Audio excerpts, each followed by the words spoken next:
Hey gorgeous people, I hope you're having a fabulous start to your Friday, and of course the weekend's just around the corner, so super exciting, and it looks like amazing weather here. Hopefully it's great weather wherever you are currently living. We've definitely got blue skies and lots of sunshine, which is gorgeous. So today, jumping into how to improve our relationships, and this can be like a really tricky area for a lot of people, and I think there's been a lot that's kind of come into play with, what's truly loving and what's, whether we're talking intimate relationship or even just relationships with our friends and with our family. Hey Catherine, great to have you on, darling. It can be really quite challenging in lots and lots of ways because we're trying to navigate like both the ego, the survival mind that wants to belong, that wants to fit in, that wants to have approval and all of those things. And a lot of the time that's actually running like at a very unconscious level or subconscious level in our programming and how we're actually acting or who we believe that we need to be in relationship with others. Hey John, great to have you on. And the other part of this then is like following our own heart and soul and spirit and being able to do what it is that we want to do for ourselves. And so a lot of the time obviously there can be the term that that's selfish to do that, or we shouldn't spend so much time, or like we should be giving to others, and all of these expectations and needs then that get placed upon us and that we place upon others as well. And we've all got our own rules around how we believe that other people need to be, how we believe that we should be, and everybody's like doing the same thing all the time, and this gets very tangled very quickly, particularly the closer that we are with somebody. Generally the higher the expectation or the higher the need is, simply because our needs for love are generally being met through that particular relationship. Hey Joey, great to have you on. So this is one of the biggest areas that most people feel quite challenged in from time to time, not all the time obviously, but can definitely be one of the biggest areas. And there's three things that really can choke our love and the freedom that love and the joy that love can provide within a relationship. Like I said, whether this is an intimate relationship or whether this is a sibling relationship or a parent-to-child relationship or workers, colleagues, like all of these things, this all kind of comes into play. And the first one is neediness. And I don't know about you, but it never feels good. And I've been on both ends of that. I've felt needy for love, and I've also felt other people be needy with me. And the energy around that is just, it's so difficult, I think, to feel truly free in a relationship or to feel truly happy and feel great within ourselves, simply because it's coming from that ego mind or the survival mind that's desperate for love, that's desperate for validation, and it just doesn't feel good in a relationship. Hey Di, great to have you on, darling. So this can be one of the biggest challenges, and this is where like I'm such an advocate of self-love, and I think it's so important to really come back and know how to love ourselves deeply.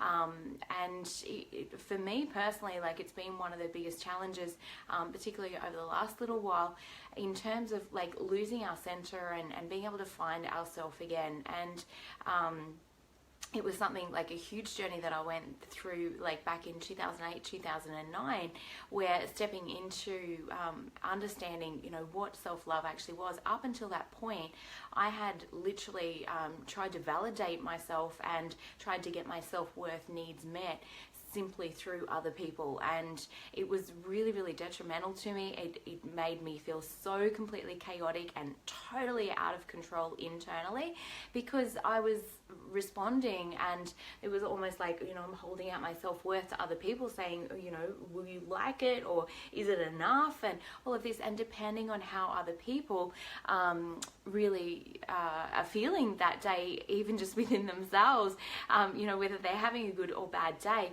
I would take that so personally and feel so affected by that as well. So having a deep sense of self, knowing who we are, knowing why we love and appreciate ourselves, coming from our heart and soul. And I truly believe, when we're living from that space, that's never in question. We're whole, complete, lovable, exactly the way that we are. There's no need, there's no expectation. But the ego mind, the survival mind, the smaller self may tell us a very, very different story. And that's where we've looked to society, we've looked to our parents, we've looked to external circumstances to try and be something, and that's where we feel like we need to do something, or we need to be something, or it's expected that we're a particular way in order to be able to get the love from outside of ourselves. And this is where self-love will set you free on every level, every single time, because the more that we can love and appreciate ourselves, the more we can love ourselves without need, without expectation, and therefore we can love others in that same unconditional way, which I think is one of the truly the most beautiful gifts that we can ever give, not only ourselves but other people as well. It will also help you stay so centered within yourself, regardless of what's going on around you, regardless of whether people are having a good day or a bad day, or whether they're projecting their own anger or their own frustrations out on us. We tend to take it a lot less personally if you're in a really solid place in terms of loving and appreciating yourself. Not only that, you can really follow your own path. And I think that this is really, really important, because quite often when I'm working with my beautiful clients, some of them feel really, really lost. They've totally lost their way, and it's because that they've aligned to everybody else's needs and they've forgotten what was really, really, truly important to them. And so this is part of some of the work that we actually do. Thanks so much, Catherine. Hey, Heather, great to have you on too, darling. It's such important work to do for ourselves, because 5 or 10 years can go by so fast, and we can turn around and go, oh my God, how did I end up here? And it was exactly what happened with me, particularly in my former marriage of 14 years. I was so not living the person who I truly am. Hey Chris, great to have you on. I had totally lost myself. I wasn't being spiritual. I wasn't, I felt ashamed of reading my books that just totally lighted me up and made me feel amazing inside, but I'd made it really wrong because it wasn't something that my former husband was interested in or had any, just had zero interest in, and it was quite difficult because I wasn't valuing my health. I wasn't valuing so many things that were super, super important to me, and even to the point of, I massively love playing the piano. I now have my piano. I get piano lessons. Hey Cami, great to have you on, babe. I hope you're doing well, sweetie. And so, this is one of the biggest things in terms of knowing what truly lights your own heart up, knowing what you truly feel fulfilled in, and being able to do that for yourself. And it was something I didn't do for years and years and years. And then when that marriage dissolved, it was just this whole new world opened up to me, and I was able to step into really learning and exploring, well, who am I and what am I about and what's important to me, and what do I now choose to actually consciously create in my life. And when I look around my life today, there's so much in my life that I have so consciously brought into and invited into my life, because it was exactly what lit me up, what made me feel amazing inside, and therefore is such a great way of loving ourselves. So when we come back to obviously full circle with what I first started with, neediness and expectation, we can place this on ourselves a lot of the time. And so it's about becoming more consciously aware of when are we actually placing those needs or those expectations, we need to be a certain weight, or we need to be a certain ability, or we need to have a certain amount of money in the bank, or any of those things where we believe that we need to be more of this or more of that, and it's almost like putting off our happiness, putting off our self-love, putting off our joy until we get to this certain destination. But guess what? The second that you get to that destination, of course, the goalposts move, and we continue on. So it's this "I'll be happy when" syndrome, and it's so detrimental to our being because it takes away the joy of just appreciating the moment and experiencing the journey of where we're actually currently at the moment.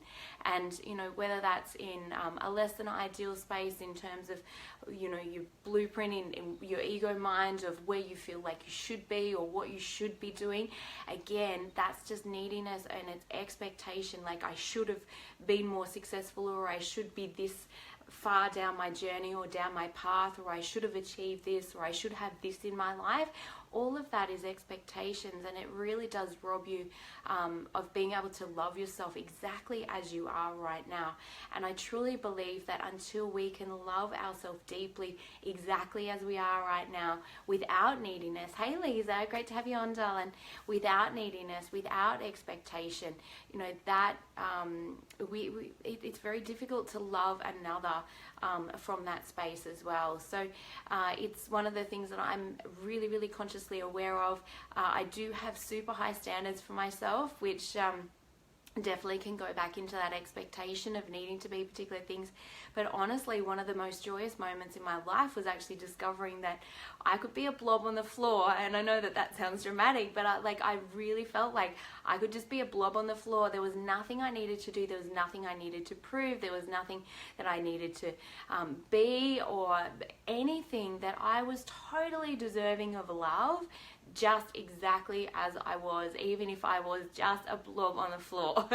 So I know that sounds a bit funny saying that, but it was such a revelation to me, because prior to that point, I felt like I needed to be more perfect and needed to be thinner and needed to be this and needed to be that. So hey Joe, great to have you on, darling. So this was one of the greatest revelations to me. So self-love really is the key, honestly, to setting you free every single time, particularly if you're feeling like a sense of neediness from others or a sense of expectation from others. Everybody's just projecting their own stuff, and I find Byron Katie's work to be incredibly powerful in order to be able to set us free from that. So whenever we feel disappointed that somebody hasn't showed up for us, or they've ran late, or perhaps we believe that they should have done something different, in that moment we're actually projecting our own neediness and our own expectation onto them. And there's a difference between being able to be truly loving and love from that unconditional space, and what we actually really align with in our life. And neither is right, wrong, good, bad. That's just the ego mind that says, well, I still need to love this person, but in order to love them, I need them to be this, this, or this. And I disagree with that. I think we can truly love people exactly as they are, and also be able to honor ourselves and honor our heart and know what's right for us and be able to verbalize that. And that comes back to like a place of alignment where we're actually really aligning with what feels right for us, and having those conversations with people and saying, for me, this is what feels really great, but it's not coming from demanding or telling them that they have to be that for you. It's allowing the space, allowing the universe to sort and sift things out where you can align with what truly resonates for your heart. And maybe that's like having more positive people around you and things like that. Sometimes I know that we can place that expectation of, I need more positive people, or I don't want them to be negative. So again, we're projecting our own stuff onto other people. You can still love people and have them be exactly as they are and wherever they are. Stay centered in yourself because you're loving and appreciating yourself, and align yourself and magnetically attract more and more positive people simply because of who you're actually being in that moment as well. So it's a really, really powerful tool. If you guys have not checked out 5 love languages, this is another extraordinary tool for improving your relationships and really taking things to the next level as well. And the 5 love languages really quickly are words of affirmation, acts of service, quality time, physical touch, and gifts. And what happens, what's explained in the 5 love languages, if you've not heard of it before, is literally each person has like a primary love language. So it's a way that they most feel loved and appreciated in life. And so for some people it might be like physical touch, for other people it might be quality time. And so what can generally happen is there can be like a lot of resentment build, particularly in an intimate relationship where one partner has a different love language to the other partner, and it creates a lot of miscommunication, a lot of frustration, because initially when two people meet, most people will be doing all of the 5 love languages. So both people's love languages will mostly be met at that time. But over time, everyone will just kind of naturally relax back into what their current love language is. And so they will actually give love the way that they most receive love, or the way that they most feel love themselves, thinking that that is the loving thing to do. So if somebody's love language, say, is quality time, you know, they're not going to be worried about what you're actually doing together or what's happening or anything else. They're just going to want to chill out and have fun and spend quality time. But for somebody else that, say, maybe has acts of service as their love language, then they're going to be frustrated going, well, if you really love me, you would be doing this, this, and this for me. And they're like, what's the problem? You know, hey, we're just spending time together. So it can create like a great deal of frustration without actually really deeply understanding that. So if you've not checked that out, there's an amazing quiz that you can do on 5lovelanguages.com, and it's just the numeral 5, not the alphabet number 5. So it's just in the numeral 5, and then lovelanguages.com. Jump on there, and like, it's a fun thing to do with your partner as well, just to explore what your own love languages are and in what order that they're kind of ranked as well. And it's much easier when you know the target that you're aiming for, and there's a lot less effort, and when I say a lot less effort, still the same amount of effort, but applied in the right direction, which means, you know, both of you are feeling much more fulfilled in your relationship as well. So I hope that's been really helpful for you today. But the biggest key, honestly, letting go of neediness, expectation, and jealousy comes into that as well. Jealousy is, I really believe, is from when we feel like we're not enough and we're scared, we're comparing ourselves to other people, and there's that fear of loss, which again goes back into neediness. So when we're truly loving ourselves, when we feel amazing within ourselves, when we're living the life that we know is right for us, you know, that makes it all, you know, people want to be around that, and therefore we become a very attractive partner to our other partner as well. So hey Kim, great to have you on, darling. So it definitely can really, really set you free on so many levels, just having that level of self-love, self-appreciation, and really tuning in, listening to what your heart has got to say. We have an amazing event on the 20th of April, which is Listening to Your Soul. And it's all about how to come back to loving you, how to come back to really tuning in and listening to your soul. And I also have my Angel's Wings event online tonight. Actually, I'll be running it online. So if anybody wants further details about the Angel's Wings event, it's a great program for teenage girls and for women of all ages to really tune in and find out how to love themselves at that deeper level, how to get yourself out of the ego mind or the survival mind, or, you know, some of those thoughts that I'm not enough, or I'm not pretty enough, or I'm not thin enough, or I'm not smart enough, or I'm not successful enough, or any of the I'm not enough story that we can all play out at times as well. So please let me know if you just reach out to me, send me a PM or comment below on the video, and I can definitely send you links to both of those events if that's something that truly resonates for you. But otherwise, have an amazing rest of your day. Hey Rhiannon, great to have you on, darling, and have a great Friday, and look forward to hearing from you guys soon. Bye.